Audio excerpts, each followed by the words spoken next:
우리나라가 방위산업을 시작한 지는 51년째입니다. 1970년 방위산업에 대한 구상이 최초로 공식화되었기 때문입니다. 본격적인 국산 무기체계 개발은 1970년 8월 국방과학연구소 창설이 출발점으로 여겨지고 있으며, 한국은 핵무기를 제외한 모든 무기체계의 국산화를 선언하며 계속해서 방산무기의 국산화를 위해 힘을 쓰고 있는데요. 군사력 세계 10위권 내로 손꼽히는 나라답게 그 계단을 오르는 속도가 어마어마합니다. 군사력 발전과 함께 방위산업 또한 경제적, 산업적 규모 측면에서 크게 성장을 하고 있죠. 한국 전체 방산업체의 매출액은 2001년 3조 7013억 원에서 2019년 13조 9431억 원으로 3.8배 가까이 증가했습니다. 그리고 지난해 세계 6위의 방산 수출국으로 도약을 하게 됩니다. 4년 전보다 4계단이나 올라선 순위입니다. 방산 수출국 세계 6위라는 순위는 한국의 무기와 장비 등 기타 물자에 대한 전 세계의 신뢰가 매우 높아졌다는 걸 의미합니다. 기본적으로 뛰어난 성능을 자랑해야 하며 가성비도 고려를 해야 하는 점인데요. 여러 부분을 충족시키는 한국의 무기는 점점 전 세계 곳곳으로 확산되고 있습니다. 한국 무기를 수입하는 국가에게는 그렇게 든든할 수가 없는 내용이지만, 거기에 대립을 해야 하는 쪽은 한국 무기를 수입한다는 소식에 긴장을 늦추지 못하는 건데요. 이번엔 예멘 반군이 크게 긴장을 하고 있습니다. 아랍에미리트가 한국산 중거리 지대공 미사일 엠셈의 첫 구매를 발표했기 때문입니다. 우리에게는 천궁이란 이름으로 더욱 잘 알려져 있죠. 구체적인 도입 대수는 밝혀지지 않았지만 하나로 약 4조 원에 달합니다. 아랍에미리트 국방부가 한국의 방공 시스템을 들여올 계획이며 거래 규모는 약 35억 달러에 이를 수 있다는 사실을 발표하자 외신들은 이 소식을 대대적으로 보도했습니다. 현지 시간으로 16일 외신들에 따르면 아랍에미리트 국방부가 최종 합의에 가까워지고 있다고 설명했고, 양측이 공군과 방공군의 작전 요구사항에 따라 시스템을 개발하기로 합의했다고 합니다. 이로써 아랍에미리트는 천궁을 구입하는 첫 국가가 됩니다. 요격 미사일의 해외 수출도 처음이며 수출 규모도 국내 방산 수출 사상 최대입니다. 문제없이 성사될 경우 한국 방산 산업의 쾌거로 기록될 전망이죠. 해당 소식에 국내에서는 국가의 근육 붙는 소리가 나날이 새롭다, 한국산 무기들이 가성비 하나는 확실하지, 수입에만 의존하던 우리가 자주 국방을 넘어 이제는 수출까지, 관계자분들 수고 많으십니다, 4조나 써주는데 축구 져줘도 됐을 듯 이라는 반응이 나오고 있습니다.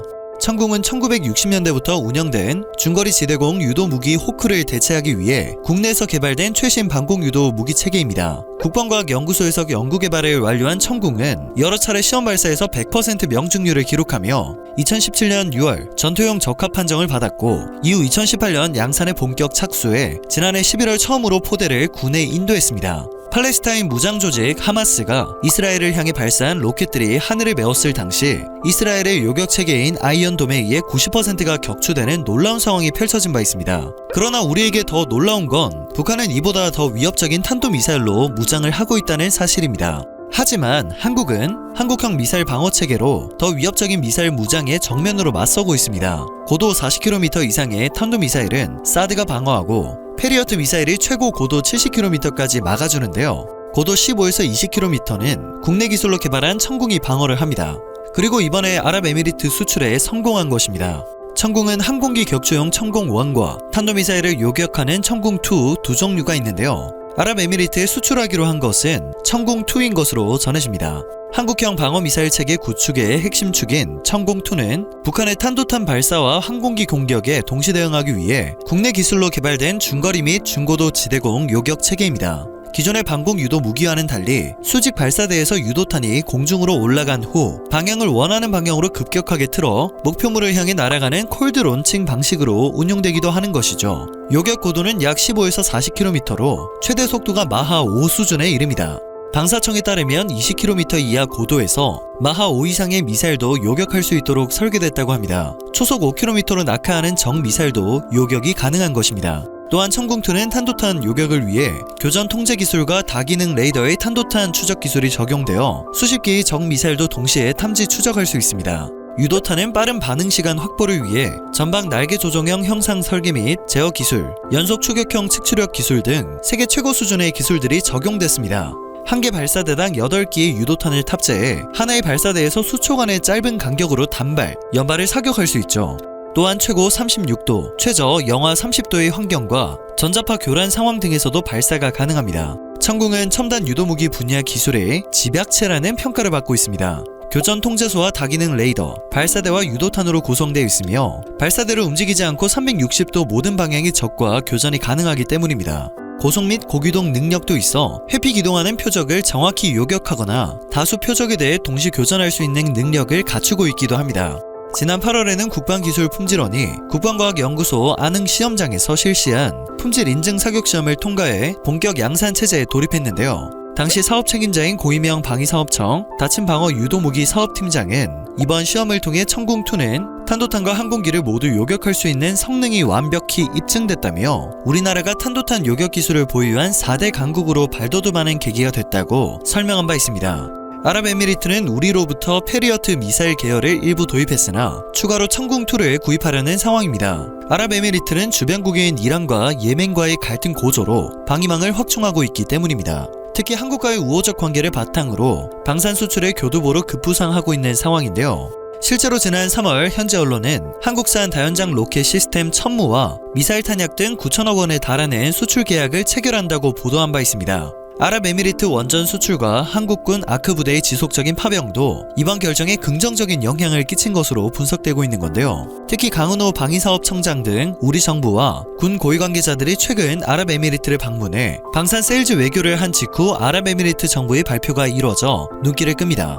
현재 아랍에미리트 현지 매체들은 한국의 엠셈이 최첨단 중거리 대공 방어 미사일 체계의 하나로 세계에서 가장 최신이라며 벌써부터 청궁2에 대한 분석과 함께 수입 소식을 보도하고 있습니다. 탄도탄 요격에 있어 세계 4대 강국인 우리의 기술력을 극찬하는 보도는 향후 한국 방산기술력의 위상을 더욱 굳건하게 해줄 겁니다. 이처럼 물론 한국과의 우호적 관계가 바탕이 되었지만 그렇다고 경쟁이 치열하지 않았던 것은 아닙니다. 엄청난 규모의 돈을 쓰는 만큼 신중한 선택을 위한 과정이 있었던 건데요. 이번 수출에서 청궁은 이스라엘제 바락 요격 미사일과의 경합에서 승리해 성사된 것으로 알려졌습니다. 이스라엘제 바락은 세계 시장에서 성능을 인정받고 있는 요격 미사일입니다. 세계가 인정하는 요격 미사일과의 경쟁에서 승리한 것은 그 의미가 매우 크다고 할 수 있습니다. 현재 우리군은 한국형 미사일 방어 체계의 또 다른 퍼즐인 한국형 아이언돔과 사드 개발에도 속도를 낸다는 계획입니다. 올해 스웨덴의 스톡홀름 국제평화문제연구소는 한국에 대한 무기 수출 규모가 지난 5년 동안 이전 5년 대비 210% 급증해 세계 20대 무기 수출국 중 증가 속도가 가장 빨랐다고 설명했습니다. 2015년 20위에 불과했던 한국 무기 수출이 4년 만인 2019년 세계 8위를 기록했다며 놀라움을 표했죠. 또한 한국이 2017년에서 2021년 상반기까지 군사무기 수출이 240% 늘어 수량으로는 세계 무기 수출의 2.64%, 금액으로는 세계의 16.4%를 차지한다고 밝혔습니다. 그 이유에 대해서는 차세대 K2 탱크와 K9 자주포, 잠수함과 FA-50 전투기 등 고부가가치 무기만 수출하기 때문이라고 설명했습니다. 빠른 추격자에서 이제는 미래 선도자로 나아가고 있는 상황을 이곳저곳에서 인정하고 있는 상황입니다. 방산물자 수출 규모도 지속적인 성장세를 보여주며 이제는 세계 방산 시장에서 꽤 큰 손으로 여겨지고 있는 것입니다. 우리나라는 올해 글로벌 파이어파워 세계 군사력 지수에 따르면 유럽 주요국을 제치고 글로벌 6위의 국방력을 가진 것으로 평가되었습니다. 그리고 첨단 무기 수출에도 청신호가 켜진 상황인데요. 아랍에미리트의 사례처럼 최근 들어 해외 대규모 프로젝트에서 한국 방산의 경쟁력을 앞세운 수주가 잇따르고 있습니다. 방위산업은 책임 국방과 안보를 위한 핵심 전략산업으로 여겨집니다. 밝은 미래를 위한 길을 개척하고 있는 한국 방위산업의 눈부신 발전이 기대됩니다. 오늘 전해드릴 소식은 여기까지입니다. 영상이 정보가 되셨다면 그것만으로도 감사드립니다. 늘 새롭고 유익한 뉴스를 전하는 로버튜브 되겠습니다.